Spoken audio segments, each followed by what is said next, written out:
Hello, welcome to How to Supplement In-Home Support Outside of OPWDD Waiver and School Services. My name is Karen Liebman, and I'm a coordinator of operations here at ADAPT Community Network. So a couple of housekeeping rules. Please put any questions for the presenters in the Q&A. To ask a question, simply click on the Q&A icon towards the bottom of your screen, type your question, and hit send. The chat box will only be used to post information pertaining to ADAPT Community Network and this webinar. Information about how to access translation will be available in the chat. Please make sure your questions are general in nature, as this webinar will give general information only and will not address specific cases. In the interest of privacy, please do not include personal information. If you are having technical difficulties, there will be answers to shared questions in the chat section. This is being recorded, and you can watch it again online at www.adaptcommunitynetwork.org. And be sure to follow us on social media at AdaptWeChange. Now it is my pleasure to welcome you to today's session featuring Rachel Plaxtis. Rachel is currently the Vice President of IDD Services at Extended Home Care and co-chair of the Children's Committee of the Queen's DD Council. For the past 30 years, she has been involved with OPWDD agencies, the Department of Education, Family Support, the Department of Health, and New York City Resources. Rachel's career has seen many changes in the way services are obtained and delivered. Rachel was involved in many of the changes, such as the implementation of the HCBS waiver, Medicaid service coordination to care coordination, and others. She uses this experience to assist families in getting all of the support and services that they need. Please join me in welcoming Rachel Plaxtis. Thank you, Karen. So good to see you. Thank you for the introduction. So welcome, everybody. Thank you for attending. I hope this will be informative for everybody. And in return, I look forward to the questions so I know what types of things that we need to get more information on to help the families. So you'll be putting your questions in the chat like Karen described. I want to thank our friends at ADAPT for putting this together. ADAPT has been very influential in my career, a resource for families, for care managers, and I appreciate their programming, their direction, and their leadership, and glad to be here. So with further ado, I'm going to share my screen. I am having a little bit of technical difficulties today, so apologize for that. So what we're going to speak about today is supports outside of OPWDD for families and those with IDD. I have my information. I'm going to put it again at the end so that it's available for everybody. Let's see.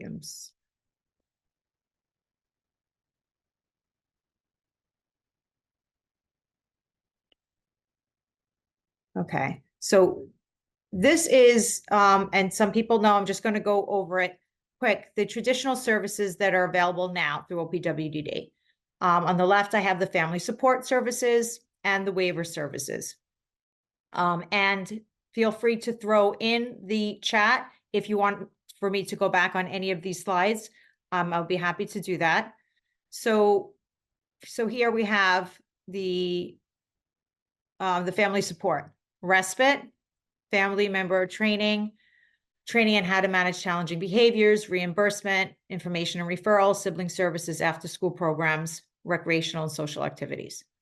I do have where people can get more information on that. The second part of the slide is the home and community-based waiver, including ComHab, DayHab, employment supports, housing, crisis, respite, adaptive, and environmental. Each of these would be available. Anything to the right under the waiver would come from your CCO care manager. We'll go over that in a little bit. And family support. Each borough has a guide of where these services are available, the agencies that provide them, and how to get those services. Any family member, paraprofessional, anybody can help a family get those services. You do not need a service coordinator to do that. Again, continuing on that, family support services, the only requirement are that that you're known to OPWDD. That means that you've gone through the eligibility process, you have something called a TABS ID, and the family would have gotten a letter that the child or adult is eligible for these services. The home and community-based waiver, those services require that you have a care manager from one of the CCOs. Downstate, that would be Tri-County, ACA, and Care Design. We'll go over that a little bit more on a further slide. And you would have had to have an IM assessment, a life plan to access these services. I list the 3 CCOs here so that families would know how to get those services. So within the New York City public schools, there are so many services available. I'm only outlining for informational purposes for this workshop of where services are available. So we just discussed where they are through OPWDD. Now I'm going to touch on a little bit about the schools. I'm listing here. There's plenty of information online for families to get this information. Each school also does have a lot of especially District 75, they have very informative websites for the families. Check with your parent coordinator for more information on any of these. District 75, regular schools, they're all listed here. I only am putting this on the bottom because Nassau and Suffolk, as each district varies, it's not in one centralized place. So you would have to just check with your local school district for that. The other thing I want to touch on, a lot of parents are confused about this, and again, we could talk about it at the end. The New York State Office of Mental Health Children's Waiver is a Medicaid waiver that provides services to children and youth up to age 21. This is different from the OPWDD waiver that I described in this first slide. In order to be eligible for this service, I outlined it here, the history of it, the services available. Again, repeating what I had said before, in-home care, crisis response, respite, family support. It seems to be that I'm duplicating a lot. However, these services are available in different ways, and we're going to get to that. The goals are kind of the same as well, and I did put that here for each of the services that we're describing. Okay, so now I think I skipped one. Let me go back. Apologies.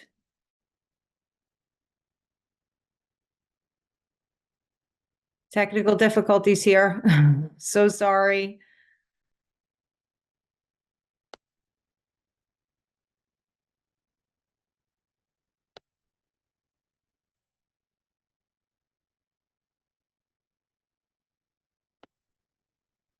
I'm just going to need a minute to get the slides back.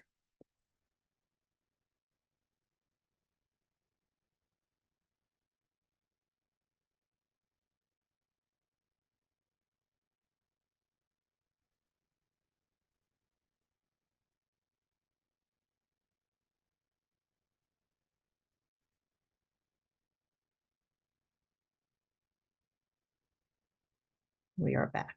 Okay.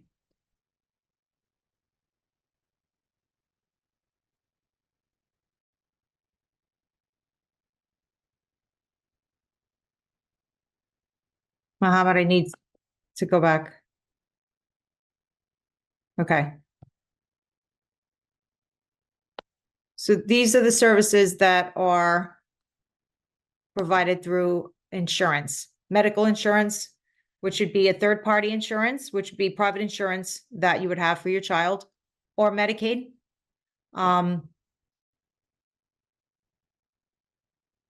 So I put, although the following service is available in schools, some children and adults with IDD will benefit from additional supports or to supplement services they are receiving from school that are delivered in the home. So although occupational, speech, physical therapy might be in the school or the day program, it's fee for service. It's coming from the insurance company. The primary care physician would have to be in agreement that these services are needed. Supplemental services are still needed. So outlining occupational therapy, I'm going to go into this in a little bit more detail because this is not from, let's say, if somebody breaks a leg or an ankle and they'll be getting physical therapy, that's very short term. Our services are long term if needed. So for occupational therapy for this population, our OTs are to promote, maintain, and develop the skills needed by the individuals to be functional in a school setting or beyond. Could be day hab, supportive work setting. What do they go over? They go over self-care. So while they're working with an individual in the home, dressing, eating a meal, toileting needs, managing personal hygiene, productivity, leisure, socializing with friends, belonging to a group, participating in hobbies, play and motor skills. So that could all play into, what the plan would be that the OT would be working on. Of course, all of these services are discussed prior with the care manager if there's one involved with the person, the family, etc. Every individual have a unique set of sensory needs, which will alter depending on mood, environment, and the therapeutic intervention. However, the most essential role is also to assess and target the child or adult's sensory processing differences. This is beneficial to remove barriers to learning and help the students become calmer and more focused. So that's one goal for OT. PT, I just want to reiterate, PT, when somebody has an accident, is very short term to get the person mobile or engaging again, walking. So for this, it's a long-term plan for a PT. And some of these things just are geared towards children, for adults as well. Play skills, climbing, building, throwing, catching, peer participation, part of a group. Functional skills applies to both children and adults. Maneuvering through the environment, assessing playground equipment, or navigating the home, performing everyday actions. General gross motor coordination, balancing, walking, moving up and down the stairs. Fine motor skills, again, for children and adults. Hand-eye coordination, whole body coordination, jumping, running, and other whole body movements. Social skills, interact and communicate with others during group play or on a team sport. Strength and endurance also includes flexibility. Overall health, that also really plays into it. For speech, this is very popular. We definitely have a big need for speech therapy. The amount of referrals we get primarily are for speech. I just outlined that it can be highly beneficial for adults with IDD. It can help adults with the range of conditions like Down syndrome, autism, and other IDD to improve communication, language, and social interaction skills. Many individuals with IDD struggle with speech clarity, affecting their ability to be understood. Speech therapy can help individuals improve their articulation, pronunciation, and fluency to enhance overall speech clarity. Many individuals with IDD can struggle with eating and swallowing, increasing the risk of choking and foodborne illness. Speech therapy focuses on more than just communication skills. It can also help individuals with IDD improve their eating and swallowing skills to promote safety during meal times. Speech therapists can help individuals with IDD develop skills and strategies needed for daily life, such as requesting assistance, ordering meals, and handling everyday tasks. That's really big for promoting independence. I think for children and adults, I think we could all agree on that. ABA. This is also extremely popular. So most of the referrals that we get are for children. Some agencies only provide ABA to children, the majority of them. Some do for adults. So that's something we could discuss a little bit later. I'll just go through this very quick because I have a lot of slides and a lot of detailing, and I really just want to hear from everybody and then go back to the slides that everybody would really want more information on. So for ABA,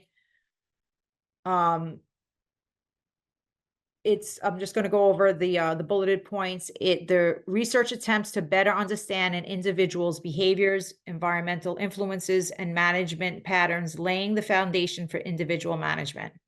Identify strengths and challenges. Through careful observation and analysis, ABA assessments identify unique strengths and areas for improvement specific to each individual's journey. It's all we talk about is person-centered, right? It's pretty important. Root cause analysis. By analyzing the underlying behaviors, ABA analysis aims to uncover the root causes of the challenges, enabling target intervention strategies to be developed. Tailor-made intervention plans. Very important. Armed with insights from ABA research, clinicians can develop precisely tailored programs to meet specific needs and encourage skill development. Progress monitoring. Assessments facilitate continuous monitoring of progress, enabling clinicians to monitor progress and make necessary adjustments to intervention strategies as individuals navigate the treatment journey. And the data has shown throughout the years how effective it is for this population. So much so that Medicaid allowed this to be funded a few years ago. Medicaid did not pay for ABA. Private insurance did. I think maybe it was 2 or 3 years ago they started because they recognized how important the service is for our individuals.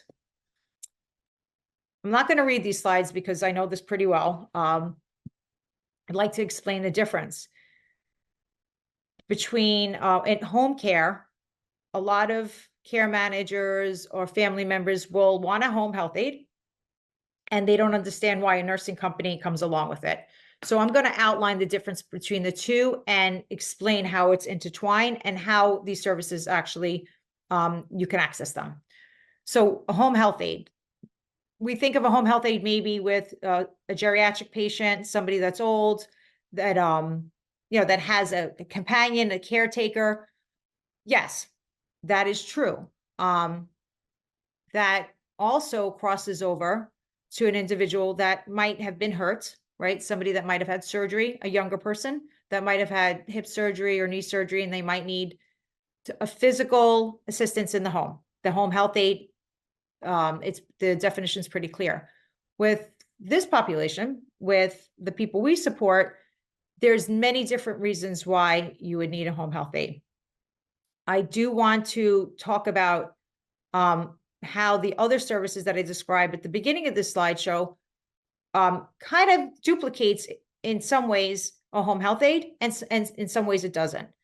So the home health aide, what do? So personal care assistance, dressing, self-feeding, oral hygiene, hair care, grooming, housekeeping, laundry, shopping, that's would be homemaking, companionship, help somebody go to the doctor, social events, gathering, and respite. Provide respite for the family member to relieve them.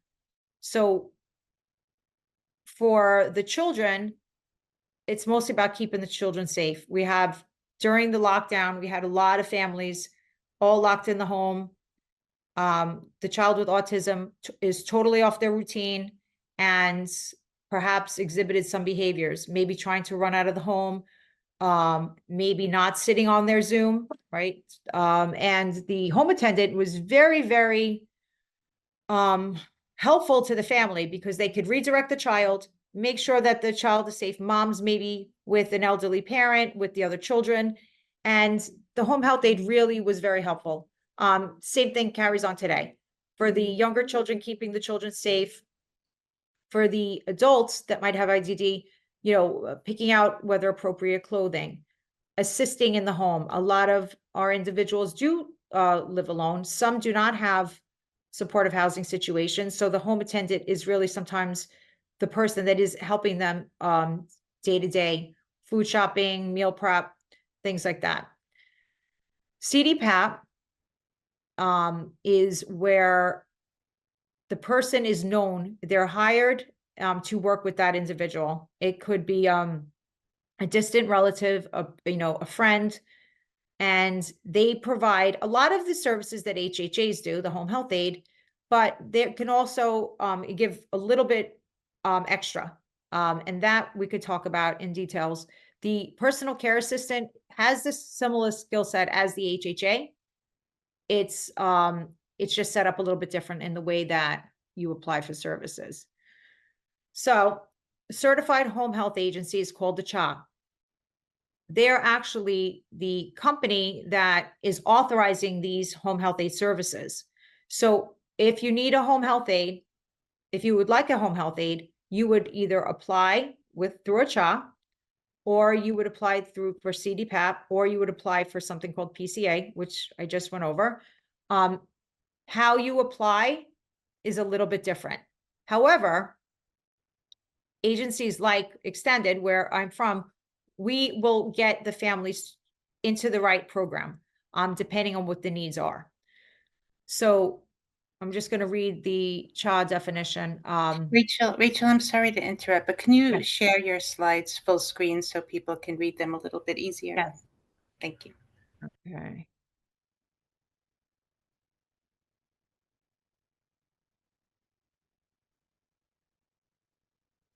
I didn't want to lose it before.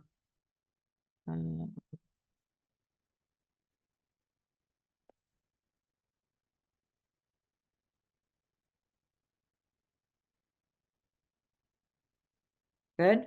We're there, right? Yes, Yeah. perfect. Okay, Thank you. perfect. All right, thank you.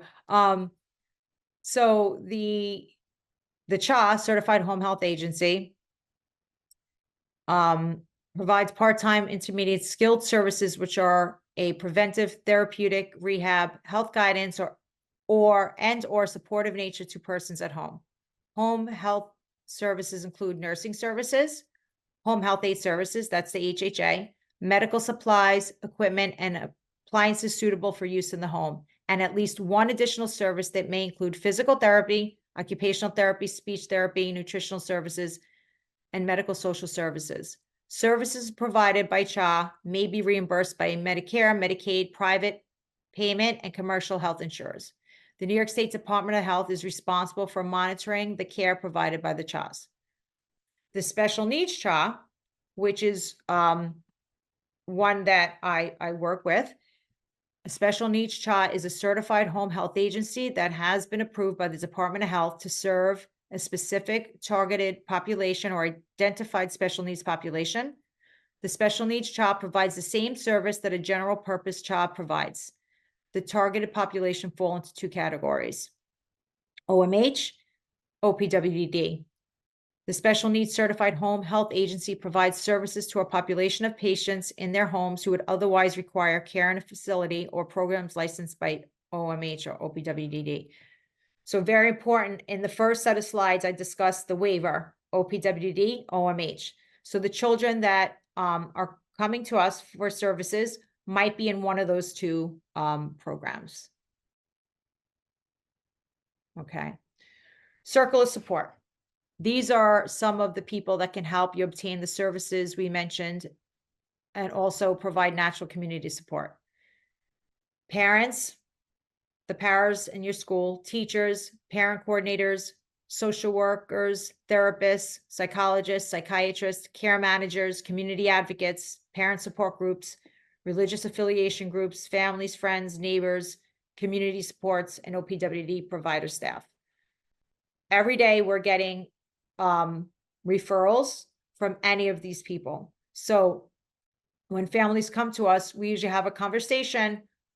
Who's in the circle support of your child or your loved one?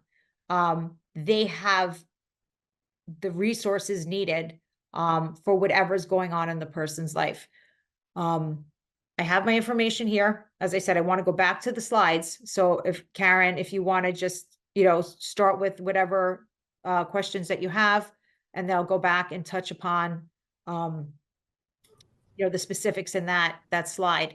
My information's here. So although I do work for a home care agency, anybody that knows me, I am a care manager or an MSc at heart.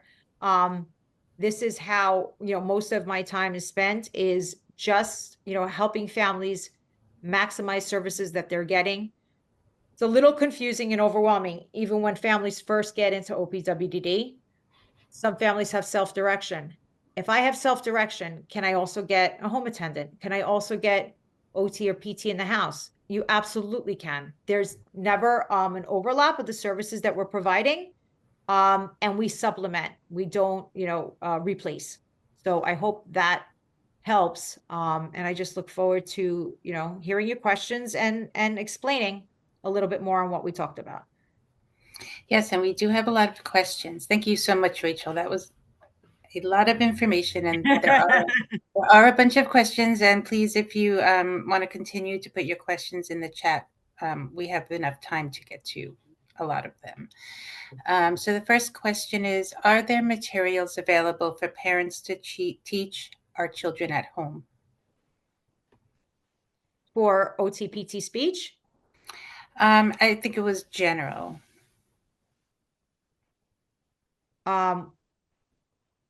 Well, I'm not understanding. Could we teach what? That was the question. If the person who asked the question is present, and if you want to put in the chat, in the Q&A, something more specific, we can ask that. In the meantime, we'll move on to another question. A school psychologist for a 5-year-old's IEP convinced me to take PT off my child's IEP. Can I request it back on? IEPs can always be revisited. So just because, and this here, we put my care manager hat on, just because you sign the IEP and it's, the school year has started, if at any time your child, you feel like could use that support again to reach the next milestone, you can always ask for an IEP meeting, and you can always advocate to have that service back. And usually the data will support it. The families will have enough information to support why that service should go back. I'm not sure why somebody would take it off. Even if they, they met the milestone, is that, are they at 100% capacity? That's the only time I would suggest taking any kind of service off. And the clinicians, especially at Extended, we have, special needs clinicians. If a child has made that significant progress, we would tell them at the first evaluation. We wouldn't want a child getting all these services unnecessarily, and our evaluators would do that at the first session. So it wouldn't harm the family to have an evaluation just to see, and then go back and ask for it at the IEP to have it at school, if that works better for them. Okay, thank you. And to go back to that first question, it was regarding therapies. Are there materials available for parents to teach our children at home? Absolutely. So during lockdown, most of these services were provided. Traditional home care agencies were still live in person, but a lot of these services through the school were delivered by Zoom. That required a lot of families had to know how to help the clinician deliver the services. You had the clinician over the Zoom, and the parents actually were doing the therapy. All our clinicians encourage the families to be involved, and plus you're part of the solution in helping your child. I think it's wonderful, the parents that want to be involved, and yes, our clinicians definitely work with the families and show them what needs to be done. As far as getting the actual materials, if there's some kind of equipment needed, that might be something family reimbursement, might reimburse for. And that's something the care manager from your CCO would certainly be able to help with. Or family reimbursement, I believe, is the $3,000 reimbursement is available through FSS, through family support. You don't even need a care manager to do that. Okay, thank you. Let's see. What kind of training do the home health aides receive for working with people with IDD? So there is a home attendant will go for regular training. There is a special needs addendum that we had added on. I actually, for some of the agencies that we work with, I implemented something that we created. For example, triggers, for a child with autism. If there's loud noises, if there's, music or a band or anything that could trigger the child, we want the aides to be aware of that. Certain behaviors, how to interact with children with autism. different, being in the community, keeping the child safe, right? It's a lot different if you're going out with, an elderly person who's 90 that needs assistance walking and going out with a 5-year-old, child that might run or elope. So having that awareness, having that training. So we have many agencies that we work with. The majority of the ones in my program all have special needs programs, the LICSAs, the licensed home care agencies. The clinicians that we work with, the ones that we hire, and the vendors that we work with all work with children and adults with IDD. So they're specialized clinicians, and the aides have an additional training. As a add-on here, some of the agencies that we work with incorporate ABA with the home health aide, meaning that the home health aide is getting the direction from the ABA clinician. They're carrying out the ABA plan. So they're more than a home attendant at that point. They're called ABA technicians. So they're carrying out the plan of the ABA. And I could speak about that a little bit more if people want. Yes, there's another question. How can I get ABA at home? My son started preschool 3 weeks ago, and I didn't know it can be provided. Now they're already in school. In the home. They mean in the home, correct? Yes, yes. Yes. So through your private insurance, so let's talk about private insurance first. Anybody that has private insurance, GHI, Blue Cross, anything through your job, the caregiver's job, you could actually go through your insurance company. You go online or go through the guide, and a lot of them have ABA providers. That's for people with third-party insurance. You could just call up. Maybe if it's an HMO, you need your pediatrician, primary caregiver to give a prescription for that, and then you would be able to go through your private insurance. That's the old traditional way. Now that Medicaid covers it, you could still go that route with, if you have Fidelis or Health First, you can go through one of those providers, or you could, contact us. We will put that family in touch with an ABA provider and link them with the services that I described today. It doesn't all come from one agency. I just want to explain that because it might be confusing. So when somebody comes to us for service, if they want a home attendant, OT, PT, speech, we will take the referral and we will make sure that the family's getting those services. They might not come from extended. They might come from any of the partnering agencies that we have all over the city, Nassau, Suffolk. We make the referral to those agencies. The same thing with ABA. We're not providing the ABA. We're going to make the referral to ABA. Your care manager as well could also do that. If your care manager has a provider that they work with, they might want the person to go there for the ABA. These service, although I'm kind of, putting them all together, they're not. They're all separate and apart. You could have HHA and ABA. You could have OT and PT, no AHHA. They're all single services. We just have them because they are being delivered in the home under a home care umbrella. Okay, thank you. And what agencies do you know of that have special needs CHAs? Special needs CHAs, ABLE, AmeriCare, Extended Home Care. There are other agencies. There's other CHAs. Wellbound is one of them. Excellent. There's a bunch of them that have programs for IDD, but they're not the special needs CHA. That means that a skilled service is required to get a home attendant. What that means is that if it's not a special needs CHA, and you can go to that agency, you just would have to qualify for OT, PT, or speech before you can get the home attendant. Special needs CHA can open up the home health aide service without a skilled need.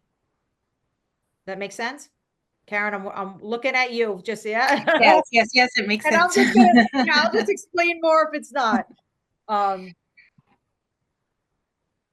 But actually, and Does extended home care have a wait list for home health aides at your agency? Never, never. We work with probably 70 home care agencies throughout the city, Nassau, Suffolk, on top of the ones that were like our sister agencies. So there's never a wait. There's never a wait. And you already answered part of this question, but if someone just wanted or needed a home health aide, it's not a bundled service, right? So they could just get a home health aide if that's what they wanted and needed. Yep. Let's see. What about adults with disabilities without waivers? For example, a 26-year-old with Down syndrome who I guess is not enrolled in the home and community-based services waiver. Yep. No problem. Just remember for home care too, although our services are provided for people in OPWDD, you don't have to have it. So, and I do want to touch on that a little bit. I didn't want so many slides, but individuals that have Medicaid and waiver enrollment.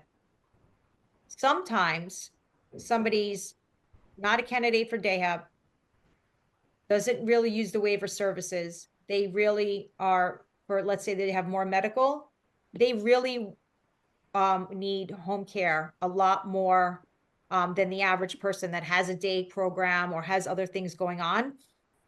At that point, when we work with a family and they said, all right, this person is maybe bedbound, right? Bedbound, they're not using respite, they're not using ComHab, they're not using DayHab.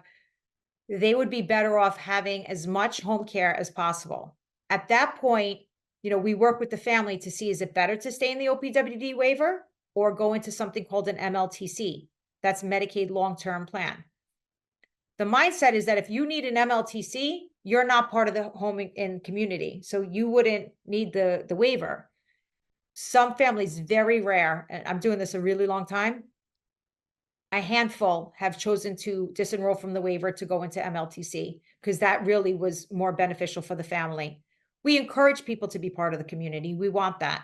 So if you could have a little bit of home care and your DayHab, whatever, we want to maximize, people's lives, to be as independent as possible. However, in some cases that isn't the case. So we would suggest that you went into an MLTC.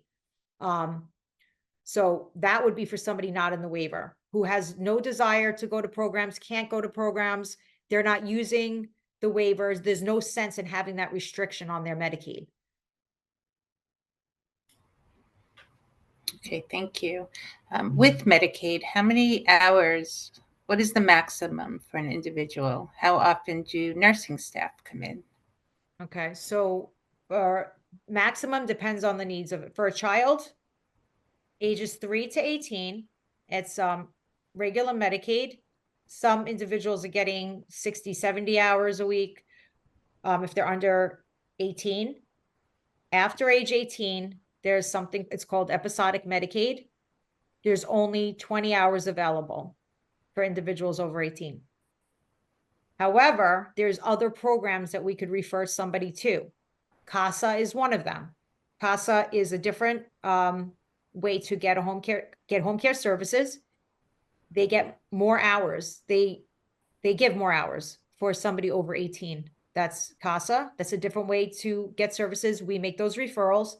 There's also CD-PAP, which is hiring your own staff. That's available through CASA as well. Somebody would get more hours that way. They could still get therapy from us if they need it. If they still need OTPT speech, over 18, they could still get it. And they can get home HHA. It's a different way for us to make the referral. There was a second part to that question. It was nursing staff. How often would the nursing staff come in? the nurse opens the case.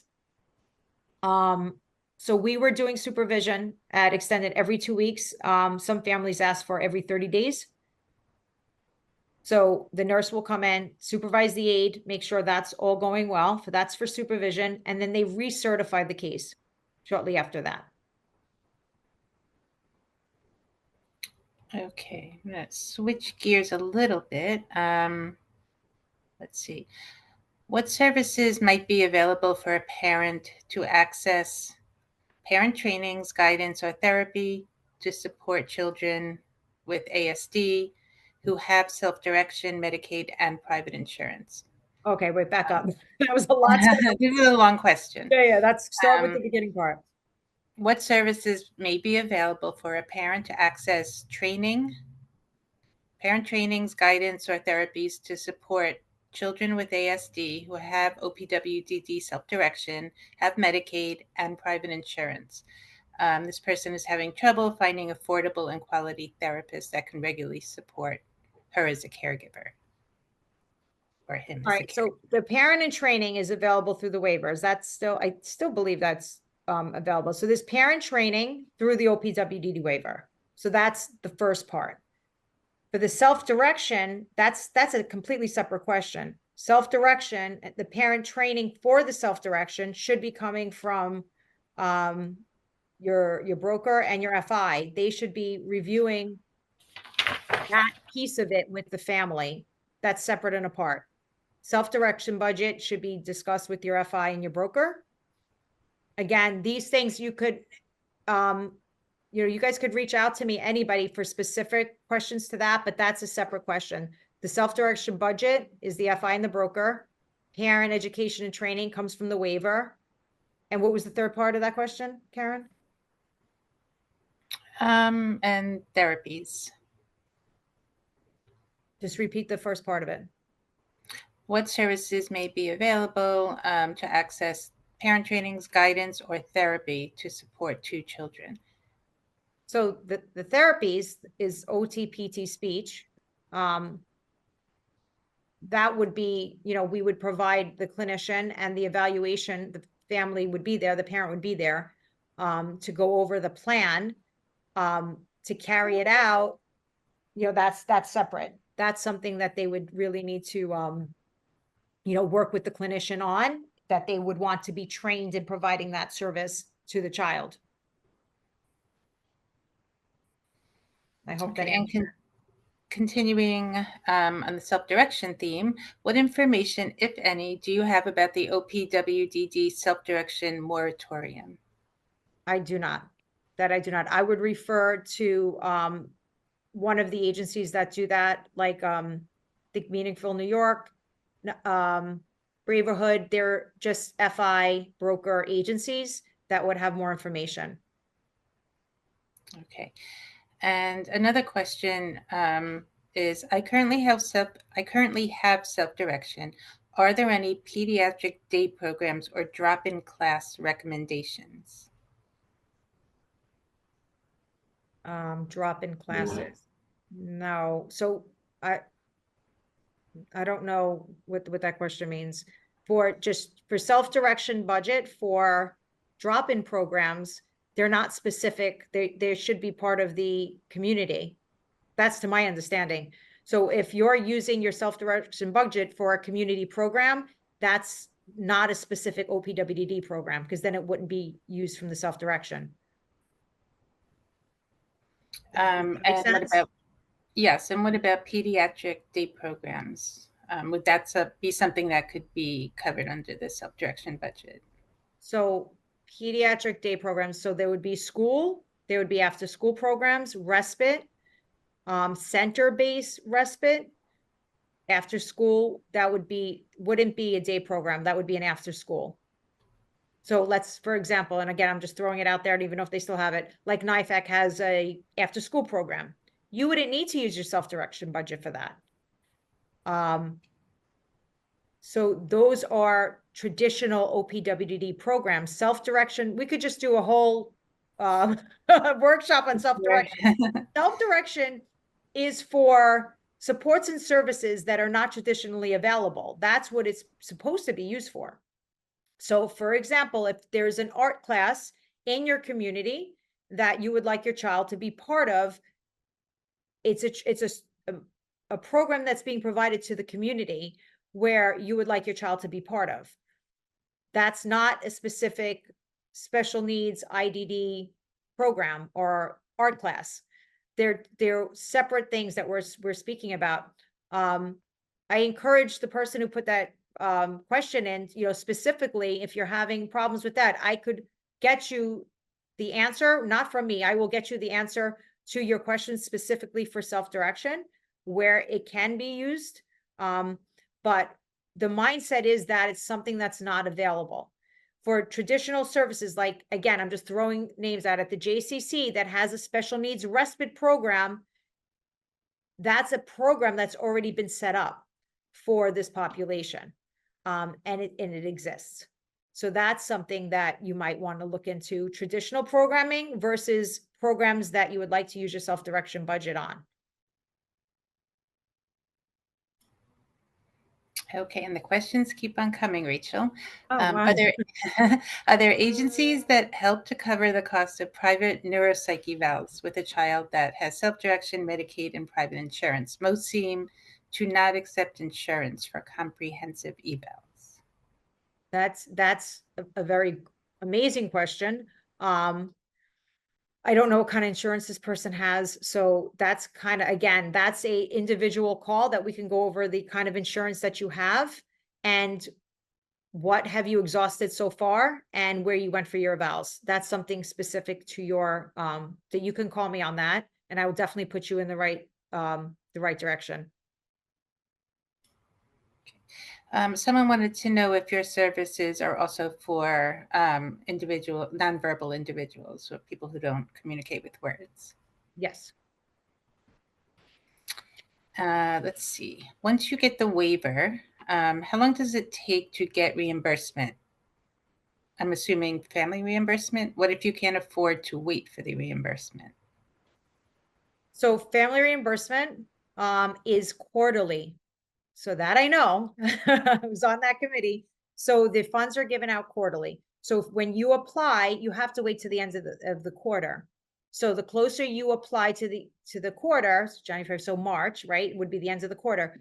Closest to that point is you would get reimbursed faster from when the next meeting occurs. However, some agencies do run out of money. So I don't encourage waiting too long.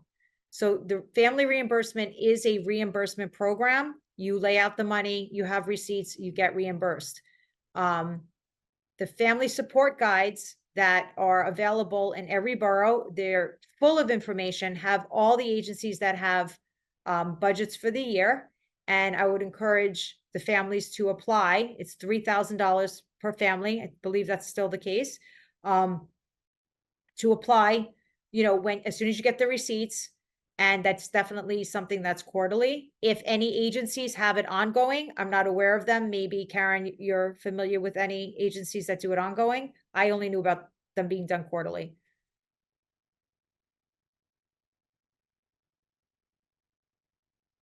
Sorry, I muted myself. Yeah. I cannot answer that question, but anyone can contact Project Connect with that question and they will get an answer to them. Let's see, how does extended home care bill insurance if you have a primary plan such as Oxford and have Medicaid as secondary? So Oxford is something that we accept Oxford. Normally, the third-party insurances don't want to be bothered with this. They decline and Medicaid becomes the primary. But again, it's individual. So Oxford, for one, is something sometimes they deny, sometimes they don't. But your copays, things like that, we go over everything before we even open a case. So exactly if you have very high copays, will Medicaid cover the copays? What are the copays? We run every insurance we run as soon as we get the referral so that families are not surprised. But normally the private insurances will deny and then Medicaid will be the primary. As long as you bill the private insurance first, that's the mechanism that's used. There was a second part to that question too, right? You said? Nope, that was it. Okay. Someone is asking if you can assist in finding an OT for their child. Absolutely. And I'm assuming that they would just need to contact you. I encourage everyone to take a screenshot of Rachel's information that's up on the screen now. How can I find a list of speech therapists for my ADC with autism who takes Medicare? Oh, Medicare? You could just make the referral test too. We take geriatric and pediatric referrals. So it's not a list because we don't know where the person lives. But we cover Suffolk, Nassau, 5 boroughs, soon to be Westchester. So you could just, the IDD at extendedhc.net, you could either send me an email, or you can call me. And that extension goes to my cell phone. So if, I will definitely get back to everybody, and we could just make the referral for you. Okay, and can you just, I was going to ask that, can you just repeat what areas your agency covers? Suffolk, Nassau, 5 boroughs, all 5 boroughs, and soon to be Westchester. Okay. Are there any other questions that anyone would like to put into the Q&A before we end this session? And Rachel, if there's anything else that you would like to, address based on the questions that you've been getting, you have a few more minutes. Yeah, I just did want to clarify for those individuals that have ComHab or respite, HHA can supplement. Some agencies have, staffing shortages, so we're definitely able to supplement. The HHA and the ComHab worker cannot be there at the same time, but they certainly we could work out the schedule. Again, we want to supplement all the services that people are getting.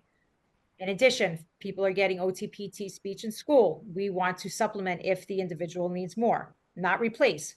I get a ton of calls that the school does not have the clinicians. Can they use the voucher and we don't do that, but we certainly can help the family out in the meantime so that the child does not fall behind. That's something that we certainly can help with. Private insurance, that's also, I did want to touch on that. Anybody that has any kind of private insurance, if we can't help you, we're going to send you somewhere that can help you.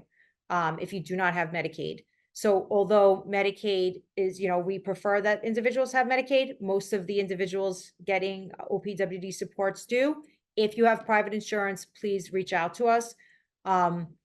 We do help people get to OPWDD as well. So we have a lot of EI families coming to us for therapy and PCA services, and they need help getting to one of the CCOs. We partnered with all 3. So we do have connections to get, families there. We do help families that need help getting their evaluations. So again, we are all care managers at heart. Most of my staff come from the CCOs. So we're really helping the family as a whole, even though, we are, as I said, a home care agency. We're just helping people get, to maximize the services that are available. I'm doing this a long time. We know how to, to make sure that everybody's maximizing the services and not limiting to one service delivery system. Because you're getting services at school does not mean you can't get services from us. If you can get services from OPWD, etc. And I know I gave everybody a lot of information, but it's difficult. I'm doing this a long time, so I'm happy to share the knowledge with families and care managers. Care management's a hard job, and that's not a manual, for every service as it's available. So it's nice to be able to, share this information with the people that are going to help the families get what they need. Okay, and a couple of more questions have come in. Is the parent of an autistic individual who lives at home entitled to compensation for supporting that person? Age 21 and over, CD-PAP. Okay. Can you say a little more about that, please? So over 21 and younger, the parent cannot be the CD-PAP worker or the attendant. At age 21, they can. The family, the parent can become the CD-PAP worker and get compensated. And we would refer that individual to one of our CD-PAP providers. Okay. Are your tools and evaluations available for adults? For example, sensory evaluations. So yeah, so we do the evaluation for OT. For the clinician will come in and do the evaluation for individuals at home or in the group homes. We are in a lot of the group homes as well. not for HHA, OT-PT speech in the group homes, OT-PT speech, HHA for people in the community, adults. Can my child who started 3K receive AB at home after school? Yes, absolutely. Okay. Are there any more questions out there for Rachel? As you can see, she is a walking encyclopedia of services and supports.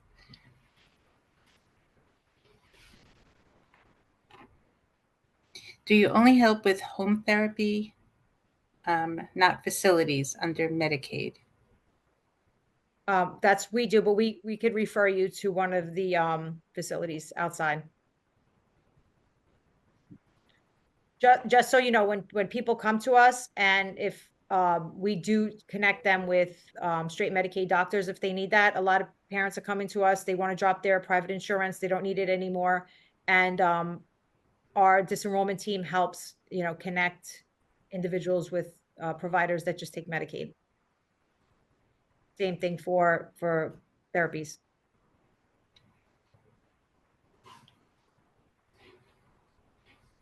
Someone is asking if respite is usually denied the first time.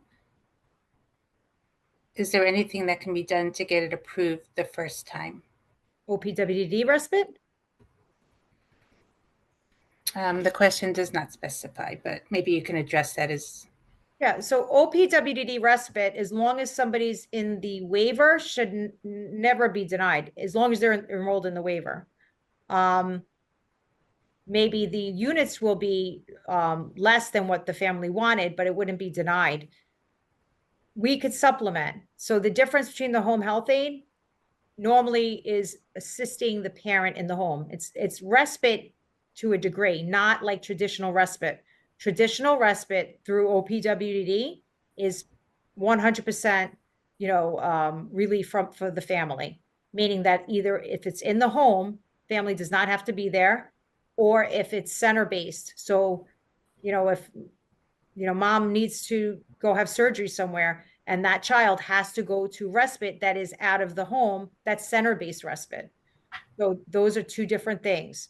The kind of respite that my agency provides is to the family in the home, not outside the home. OPWD respite would be more beneficial for somebody if the child needs to be out of the home and away from the family for whatever reason. Thank you. And thank you, Rachel, so much for all the information that you provided today. And thank you, everybody else, for joining us. Following the conclusion of this event, everyone will receive an email with a survey link. Please complete it. You will have a chance to win an Amazon gift card.